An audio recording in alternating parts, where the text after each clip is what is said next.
warahmatullahi wabarakatuh. Halo Sobat Cashman, baik lagi nih di podcastnya HMBS Management yang selalu update dan relevan dengan dunia perkuliahan kita. Saya Yuni Susanti sebagai host yang akan menemani teman-teman di episode kali ini. Jadi di episode kali ini kita bakalan ngebahas tentang program pembinaan mahasiswa wirausaha atau yang biasa dikenal dengan P2MW. Jadi mungkin di antara teman-teman udah nggak asing lagi ya dengan P2MW. Jadi teman-teman, P2MW itu merupakan program bantuan dana modal dari pemerintah untuk mahasiswa yang memiliki ide bisnis kreatif. Di sini kita bakalan mengupas tuntas segala pertanyaan yang ada di pemikiran teman-teman nih, seperti apa aja sih Kak syaratnya, susah nggak sih Kak daftarnya, jadi pantengin terus ya. Nah, kali ini kita kedatangan narasumber spesial. Nah, mungkin kita bisa langsung perkenalan nih. Halo Kak, Halo, apa kabar nih? baiklah, ya pasti. Mungkin sebelum kita tanya-tanya ke kakak nih, Ya. kakak bisa memperkenalkan diri dulu ke teman-teman yang ada di rumah nih. Oke, nama saya Naufal. Saya adalah mahasiswa manajemen angkatan tahun 2021. Jadi di sini adalah saya adalah salah satu peserta lolos P2MW, Kak. Gitu Oke. sih. Jadi teman-teman, Karnaval ini merupakan salah satu wirausahawan muda yang lolos di program pendanaan P2MW. Nah, mungkin kita akan tanya-tanya dulu yang basic nih ke kakak. Kalau menurut kakak nih, apa sih arti P2MW dari sudut pandang kakak? Kalau P2M menurut saya itu mungkin satu hal atau program yang mendukung mahasiswa ini yang memiliki minat wirausaha, Kak. Jadi kalau misalnya mahasiswa memiliki minat wirausaha, itu bisa mengikuti P2MW dan pasti didukung dengan beberapa programnya yaitu pendanaan dan juga seperti pengarahan dan bagaimana caranya mereka itu bisa lebih berkembang sih, Kak. Jadi P2MW itu sangat mendukung banget ya mas bagi mahasiswa-mahasiswa yang memiliki ide-ide gitu ya. Iya, cukup mendukung lah untuk mereka action. Jadi biar nggak sampai ide doang. Gitu Nah, sih. kalau yang bikin aku kepo nih kak, usaha apa sih yang kakak daftarin dan gimana sih usahanya kok bisa lolos? Spill dong kak. Kalau dulu itu saya daftarnya bubur ya, Hmm. bubur. Jadi industrinya itu industri F&B. Kalau kenapa bisa lolos, mungkin karena lebih kreatif daripada F&B yang lain itu. Dan kalau saya bisa kasih tahu ya, kenapa dulu bisa lolos, karena saya memiliki keuangan atau pencatatan dalam proposal itu yang jelas. Jadi emang usaha yang saya daftarkan itu usaha yang benar-benar bisa jalan dan bisa menjual sebuah produk. Jadi tidak hanya kreatif doang sih, Kak. Itu. Berarti kuncinya di bagaimana kita bisa memanage dan mengelola semuanya dengan baik ya mas ya. Iya, kurang lebih seperti itu, Kak. Nah terus kan ngomong-ngomong tentang P2MW nih kak, kan P2MW tuh udah di tahun lalu yang tepatnya di tahun 2024. Benar. Nah untuk sekarang nih di tahun 2025 tetap berjalan atau udah jadi kenangan manis saja nih? Yang pasti tetap berjalan lah, Kak. Nggak mungkin kita udah dapat program, udah dapat pengarahan, udah dapat pendanaan nih kan yang biasanya teman-teman itu suka dengernya nih, pendanaan-pendanaan gini. Kalau misalnya nggak jalan ya sayang lah. Pasti daripada harus jadi kenangan manis, mending disayang untuk dijalankan. Ih, mantep Gitu sih, banget Kak. nih Kak Novel teman-teman. Kalau dari kakak sendiri ada nggak sih tips atau trik buat bisa mahasiswa atau teman-teman yang lain biar bisa lolos gitu kak kayak kakak? Kalau untuk lolos P2MW ya, lolos P2MW ya, Kak? Iya. Kalau untuk lolos P2MW sebenarnya tipsnya itu tips-tips dasar yang dijalankan secara konsisten sih, Kak. Yang pertama itu kita harus punya tim itu yang gak harus chemistry-nya ketemu, tapi profesional. Jadi kita harus punya tim profesional, gak harus teman dekat, tapi kalau bisa teman dekat. Lalu yang kedua itu ide yang kreatif. Ide yang kreatif itu sebenarnya ide yang tertulisnya itu sangat bagus. Jadi kalau misalnya kita ada di proposal, itu terlihat menarik agar kita bisa didanai atau diberikan program supaya ide ini bisa berkembang. Nah, lalu selanjutnya tips ketiganya itu selain menarik, kita harus punya produk yang menjual. Jadi banyak beberapa peserta P2MW mungkin ya atau peserta program pendanaan lainnya itu menarik saja, tapi mereka tidak bisa menjual produknya. Jadi akan percuma dan mungkin di saat investor atau juri itu melihat produk kita itu akan sangat biasa karena yang namanya ide sangat-sangat gampang untuk dibuat kan, Kak? Gitu sih. Nah, itu teman-teman dari tips and trick dari Kak Naufal nih. Mungkin teman-teman yang di rumah bisa mencatat tipsnya buat mengikuti P2MW yang akan datang. Nah, selama mengikuti P2MW nih Kak, ada nggak sih tantangan-tantangan yang Kakak hadapi dan gimana sih cara menghadapi tantangan yang ada tersebut? Kalau tantangan yang paling pertama pasti banyak waktu yang kebuang untuk usaha sih Kak. Itu pasti. Apalagi kita seorang mahasiswa itu pasti akan sangat sulit membagi waktu. Terus yang kedua tantangannya pas P2M ya Kak ya. Itu kan kita selalu ada bimbingan sama dosen atau bimbingan untuk memberi kemajuan ke juri atau pembimbing-pembimbing yang lainnya. Kadang juga kita terdapat pressure di situ lah. Jadi beberapa mahasiswa atau beberapa peserta itu sering kaget pas melihat beberapa pressure ini gitu. Dan menurut saya pas pada saat itu tuh sangat pressure. Karena di sisi lain kita harus jualan, di sisi lain kita harus terlihat menarik. Di sisi lain tuh produk kita tuh harus ditekan maju. Sedangkan jualan kita kan nggak bisa mengukur apakah jualan ini bisa langsung maju atau enggak. Tapi dari situ saya belajar juga sih Kak, kalau misalnya jualan itu bukan tentang adu nasib. Jadi jualan itu bisa dibentuk, jualan itu bisa dibuat bagaimana rame atau enggaknya, itu tergantung usaha kita. Dan menurut saya itu juga susah. Satu hal yang susah itu menurut saya pada saat itu saya mencoba pertama kali belajar untuk bekerja lebih keras. Wih, keren banget nih Itu buat sih Kak Kak. Nopal. Iya, itu sangat-sangat susah sih Kak. Menurut saya agak kaget lah untuk P2M. Misalnya pressure untuk kita tadi itu terlihat menarik di mata pembimbing, kita juga harus terlihat jualan atau terlihat untung lah. Jadi itu susah sih Kak. Jadi untuk tantangan buat menghadapinya itu lebih ke bagaimana kita mengelola masalahnya itu nanti dan dipecahin masalahnya gitu ya Kak? Iya, iya. Jadi ya udah adepin aja lah. Badai pasti berlalu. Tuh teman-teman, badai pasti berlalu kata Kak Naufal. Terus selama pendaftaran nih Kak, kan Kakak juga mengikuti mulai dari tahap awal pendaftaran, terus nanti ada konsep-konsep selanjutnya lah ya. Iya. Dah, apa sih syarat-syarat yang ada di pendaftaran tersebut? Kalau misalnya syarat ini saya bukan panitia ya Kak, jadi mungkin saya menyebutkan apa yang saya kumpulkan pada saat itu. Iya. Karena mungkin tiap tahun bakal berbeda. Yang paling penting persyaratannya adalah ya kita mahasiswa gitu. Terus syaratnya kita punya tim karena based on riset yang pernah saya lihat, kalau misalnya kita sendiri itu nggak bisa lanjut. Saya pasti kita udah diragukan. Itu karena sangat susah juga untuk menjalani hal tersebut untuk sendiri.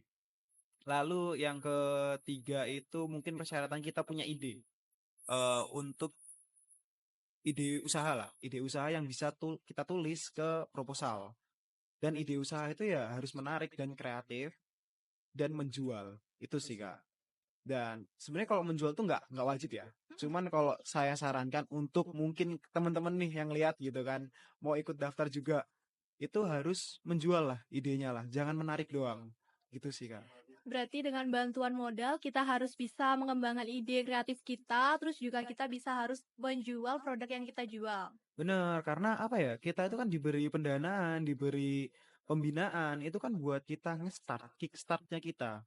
Dan kalau misalnya kita gunakan uangnya itu untuk tidak berusaha, kayak sayang kan nggak? Percuma gitu ya Kak Percuma. ya. Soalnya kalau ide kita menarik dan ide kita menjual, uang yang untuk kickstart kita dari program pendanaan ini tuh sangat kecil, karena bisa dikembangkan lebih besar dari itu. Sedangkan kalau kita langsung menggunakannya, langsung habis lah gitu kan. Ya, Ya kan akan sangat terlihat sama saja gitu. percuma sia-sia gitu ya Kak ya. Akan to the zero lagi gitu kan. Jadi sebisa mungkin kita memanfaatkan pendanaan yang diberikan tuh semaksimal mungkin gitu. Benar, benar. Nah, kita kan habis nge-highlight tentang dana-dana nih Kak. Kalau boleh Ya, tahu, besaran dananya seberapa sih Kak dari P2MW ini? eh mungkin saya ngasih kurang lebihnya aja ya kayak. Iya. Kurang lebihnya di 10 hingga 15 jutaan lah. Wih, Di tengah-tengahnya itu. banyak juga ya teman-teman. Jadi dana dari Ya. ini sangat menguntungkan gitu buat yang Hmm, mau memulai usaha. itu udah sangat cukup untuk memulai usaha sih. Dan sebenarnya uang yang didapat juga tergantung usaha kalian juga. Jadi kalau misalnya emang usaha kalian membutuhkan dana yang besar, misalnya kayak aplikasi atau apa-apa gitu, tetap juga dapat pendanaan yang sesuai. Wah, jadi banyak banget dana yang diberikan dari P2MW ini untuk yang mau memulai usaha ya Kak ya. lebih ke cukup sih, Kak. Cukup. Cukup lah. Ya.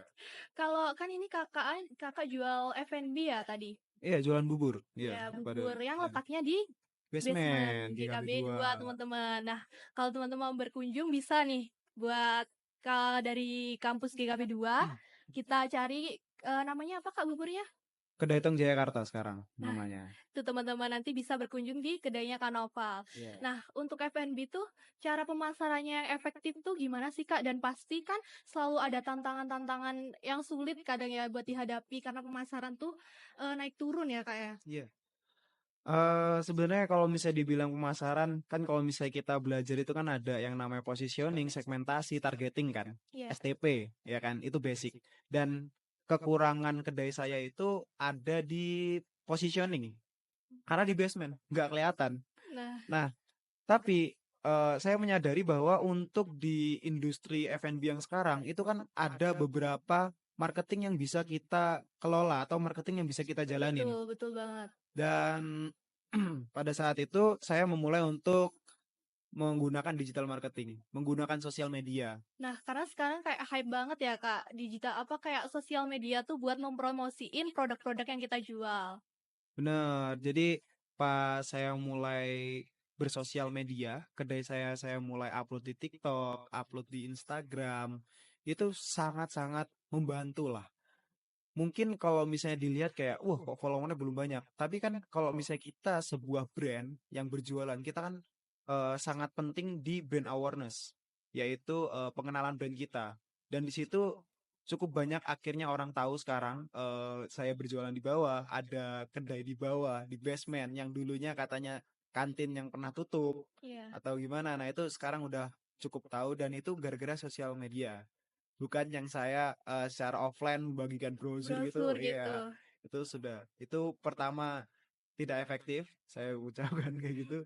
Terus yang kedua emang sangat mahal karena sosial media itu kita organik aja very very murah banget, murah banget. Sangat-sangat murah, very very cheap lah. Kalau misalnya sosial media, kita modal HP yang kita punya, video, Bikin konten. iya, editing, upload udah itu. Kasih sound gitu kan dan kasih kata-kata atau apa gitu di captionnya sudah itu udah sangat-sangat membantu sekali sih, Kak. Jadi nggak selamanya sosial media itu buruk teman-teman. Jadi karena sekarang sosial media juga lagi hype, kita bisa memanfaatkan sosial media itu sebaik mungkin seperti kita membangun brand awareness gitu ya kak ya. Iya, membangun brand awareness terus kita juga selain brand awareness juga kita bisa kayak ngelakuin apa namanya interaksi kepada pelanggan kita apa yang baru ada event-event apa gitu kan pasti kan ada campaign-campaign baru Kak Iya. dan kita memberitahu campaign tersebut kalau zaman dulu kita sebar brosur kita tempelin kemana-mana Masih umum ya kalau iya dulu ya kak ya. kalau sekarang campaign kita tinggal bagikan ke sosial media gitu kan kalau misalnya emang kita punya modal lebih untuk marketing kan biasanya ada ya Kak budgeting perusahaan untuk marketing kita bisa menggunakan jasa KOL, jasa influencer itu sangat-sangat lumayan sekali.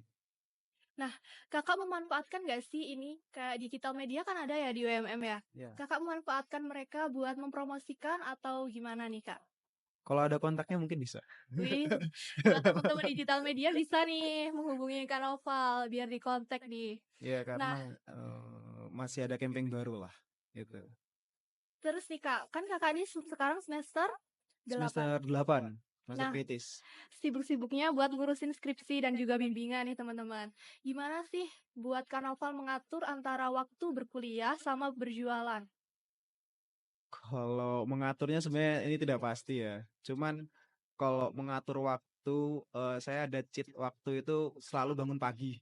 Itu itu penting banget ya. Morning person banget ya Kak ya? Iya, saya bangun jam 4 sampai setengah 5. Itu kalau misalnya sempat mengerjakan skripsi, pasti mengerjakan skripsi terlebih dahulu. Lalu kalau misalnya emang malam kita punya waktu juga bisa mengerjakan skripsi. Untuk persiapan siangnya itu bimbingan. Lalu kalau untuk paginya saya buka kedai. Habis itu buat produk yang mau dijual. Habis itu untuk penjualan mungkin di situ saya ada waktu lenggang karena memang ada yang membantu saya di kedai. Itu saya bisa bimbingan. Lalu kenapa bangun pagi itu menurut saya manajemen waktu yang paling penting emang bangun pagi karena di situ kita banyak spend waktu Dan kalau misalnya kita misalnya bangun pagi nih Kak, yang biasanya bangun jam 7 langsung kuliah ya kan. Iya. Terus kalau misalnya kita bangunnya jam 5 atau jam 4 gitu kan, biasanya saya bangun, itu kalau misalnya dikaliin dalam waktu per tahun itu kita punya hampir 100 jam waktu Ih, tambahan. ternyata banyak juga ya Kak Gitu. ya. Itu yang nggak kita rasain kan gitu. Bener banget. Jadi itu sih manajemen waktu. Berarti kunci utamanya di bagaimana kita bisa memanajemen waktu, kehidupan kita sehari-hari lah teman-teman. Jadi misal kayak Kak Novel nih punya usaha. Jadi Kak Novel tuh harus bisa mengatur waktunya, memanajemen waktu antara gimana sih nanti kuliahnya bisa lancar, terus nanti jualannya juga jalan gitu ya kan Kak? Iya ya pasti harus memastikan lah bahwa hari ini itu harus tersusun, harus terstruktur agar jalan baik semuanya gitu sih Kak. Jadi penjadwalan di kehidupan tuh perlu ya Kak ya, tiap harinya juga. Ah iya perlu banget. Jadi kalau misalnya selain manajemen waktu kita perlu juga nge-planning dan nge-jurnal. Setiap pagi itu kita nge-planning kita mau ngelakuin apa dan setiap malamnya kita harus nge-jurnal. Kita apa yang nggak kita lakuin, yang lupa dilakuin sama apa yang kita dapat di hari itu harus tetap kita catat. Nah, itu nanti mungkin bisa jadi bumerang untuk perbaikan kita ke depannya ya mungkin ya Kak ya. Benar, gitu. Nah, kalau dari kakak sendiri, dari awal mengikuti P2MW nih, apa sih yang memotivasi kakak? Itu dari keluarga kah? Atau teman kah? Mungkin lebih ke keluarga dan teman sih ya. Ya udah itu doang. Berarti Dua. lingkungan tuh sangat mendukung teman-teman. Iya, sangat-sangat mendukung. Apalagi emang orang tua saya juga sangat-sangat mendukung saya untuk menjadi wirausaha. Terus teman-teman saya juga yang beberapa teman saya yang memiliki basic juga emang seorang wirausaha. Jadi kayak terdorong sendiri sih. Tapi emang bener yang kakak ucapan tadi lingkungan emang sangat-sangat mempengaruhi sih kak. Kalau emang kita itu masih ngerasa belum memiliki semangat untuk berwirausaha, belum memiliki lingkungan berwirausaha, tapi kita ingin memiliki keinginan berwirausaha, kemungkinan mungkin kita ganti lingkungan. Itu paling penting sih itu. Iya, benar Soalnya banget sih. Apalagi lingkungan sekarang tuh kita harus benar-benar pinter-pinter memilih. Ya nggak, Kak? benar banget. Sekali salah ya udah lanjut soalnya. Lanjut salah terus teman-teman. Nah Jadi itu. sebisa mungkin kita mulai awal tuh harus bisa memilih lingkungan yang baik, yang bisa mendukung kita gitu kan ya, Kak ya? Benar, benar banget. Jadi kalau misalnya kita merasa salah lingkungan, cepet-cepet pindah sih. Itu Jangan saran saya. stuck di zona nyaman yang sama orang yang salah ya Kak ya. Iya itu penting banget Kak, beneran, beneran itu. Nah mungkin yang terakhir Kakak bisa ngasih nih kata-kata motivasi Kakak buat teman-teman yang di rumah yang mau mengikuti atau mengembangkan bisnisnya tapi masih ragu nih. Oh, kalau misalnya motivasi saya apa ya? Waduh belum kepikiran sih Kak. Tapi mungkin saya pernah terbesit satu kata. Kalau misalnya ada orang tanya kapan waktu terbaik untuk memulai, itu jawabannya adalah selamat Anda telah terlambat. Karena waktu terbaik untuk memulai adalah hari ini, gak ada hari esok. Bener banget. Itu sih Kak.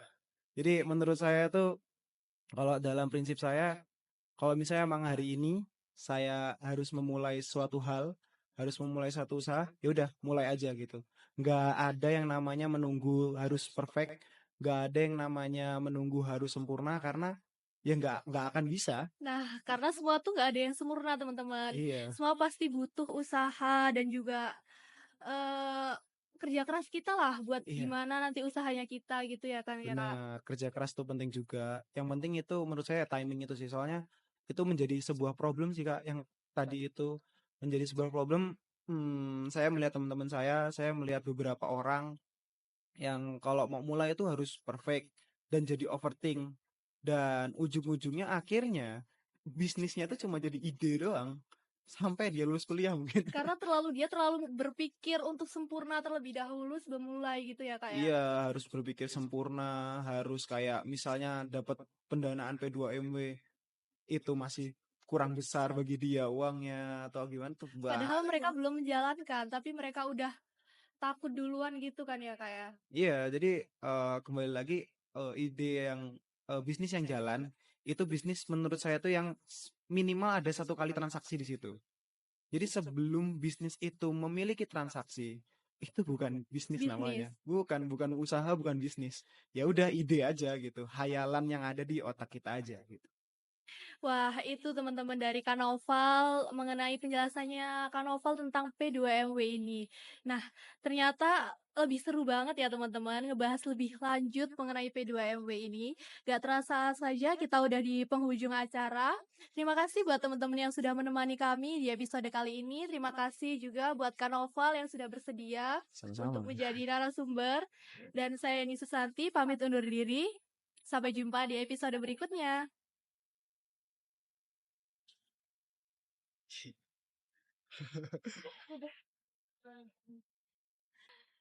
Makasih ya Kak. Ya, makasih juga, Kak.